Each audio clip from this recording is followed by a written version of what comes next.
আজকে মনে হয় লাগে ভালোবাসা আবার কানটা দিয়ে ফিরে চলে এসছে নাকি? কেন? ঘিরে চলে এসছে। তুই আর পছন্দের জিনিস এনেছিস।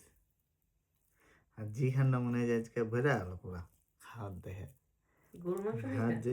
জিখান যে ছটফট করছিল ডাইল সাথে দিয়ে, তো তুমি ডাল আর হচ্ছে পাতলা যে ডাইল, তোমার সিলেটি যে লেবু যারা। জারা লেবু যে এটাতে রস কম কিন্তু যে সেন্ট আছে ভাই, হেভি হেভি সেন্ট আছে এটাতে। আশিকের তো সিলেটের এই জারা লেবু তার ফেভারেট। টক কম আবার সেন্টটা মারাত্মক, হেভি সেন্ট আছে। আর যে গরু মাংস রাইন দিয়েছিস রস রসা করে, আর ধ্যান বেড়ে গেল মনে হয়। উহ, মনে হয় যে কতদিন পরে জান ফিরে পেন।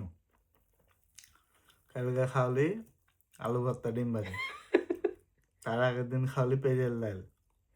মানে আমি যে কিভাবে বাইচেছি না আল্লাহ জানে। মানে ভাষা বলে বোঝানো যাবে না। এমন ভালো লাগতেছে? মনে হয় যে আমি শক্তি ফিরে পাই না। খাও। মানুষ যখন 2-3 মিনিট অক্সিজেন এতগুলা মাংস নিছো, কম করে নিবা না? 4-5 দিন খাইনি, এটি ওসুল করতে হবে না। খাও।